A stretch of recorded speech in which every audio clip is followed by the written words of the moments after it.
नेवला और ब्राह्मण की पत्नी की कहानी। वर्षों पुरानी बात है। एक गांव में देवदत्त नाम का ब्राह्मण अपनी पत्नी देवकन्या के साथ रहता था। उन दोनों की कोई संतान नहीं थी। आखिरकार कुछ वर्षों के बाद उनके घर प्यारे से बच्चे ने जन्म लिया। ब्राह्मण की पत्नी अपने बच्चे को बहुत प्यार करती थी। एक दिन की बात है, ब्राह्मण की पत्नी देवकन्या को अपने घर के बाहर नेवले का छोटा सा बच्चा मिला। उसे देखकर देवकन्या को उस पर दया आ गई और वो उसे घर के अंदर ले आई और उसे अपने बच्चे की तरह ही पालने लगी। ब्राह्मण की पत्नी बच्चे और नेवले दोनों को अक्सर पति के जाने के बाद घर में अकेला छोड़कर काम से चली जाती थी। नेवला इस दौरान बच्चे का पूरा ख्याल रखता था। दोनों के बीच का अपार स्नेह देखकर देवकन्या बहुत खुश थी। एक दिन अचानक ब्राह्मण की पत्नी के मन में हुआ कि कहीं ये नेवला मेरे बच्चे को नुकसान ना पहुंचा दे। आखिर जानवर ही तो है और जानवर की बुद्धि का कोई भरोसा नहीं कर सकता। समय बीतता गया और नेवला और ब्राह्मण के बच्चे के बीच का प्यार गहरा होता गया। एक दिन ब्राह्मण अपने काम से बाहर गया हुआ था।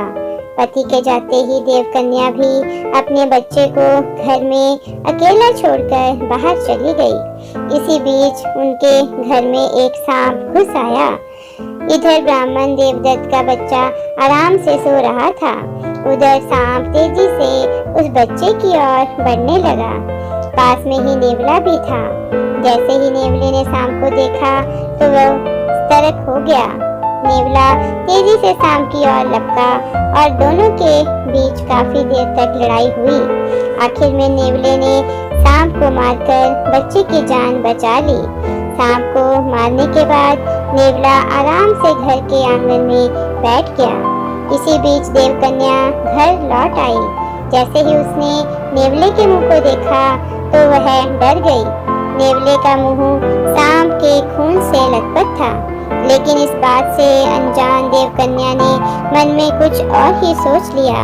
वो गुस्से से कांपने लगी। उसे लगा कि नेवले ने उसके प्यारे बेटे की हत्या कर दी है। यही सोचते सोचते ब्राह्मण की पत्नी ने एक लाठी उठाई और उस नेवले को पीट पीट कर मार डाला। नेवले को जान से मारने के बाद ब्राह्मणी अपने बच्चे को देखने के लिए घर के अंदर तेजी से भागी। वहाँ बच्चा हंसते हुए खिलौनों के साथ खेल रहा था। इसी दौरान उसकी नजर पास में मरे पड़े सांप पर गई। सांप को देखते ही देवकन्या को बहुत पछतावा हुआ। वो भी नेवले से बहुत प्यार करती थी, लेकिन गुस्से और अपने बच्चे के मुंह में उसने बिना कुछ सोचे समझे नेवले को मार दिया था। अब ब्राह्मण की पत्नी जोर जोर से रोने लगी, लेकिन तब तक बहुत देर हो चुकी थी। उसी समय ब्राह्मण भी घर लौट आया। वह पत्नी की रोने की आवाज सुनकर दौड़ता हुआ घर के अंदर गया। उसने पूछा, देवकन्या तुम क्यों रो रही हो? ऐसा क्या हो गया? उसने अपने पति को सारी कहानी सुना दी। नेवले की मौत की बात सुनकर ब्राह्मण देवदत्त को बहुत दुख हुआ। दुखी मन से ब्राह्मण ने कहा, तुम्हें बच्चे को घर में अकेला छोड़कर जाने और अविश्वास का दंड मिला है।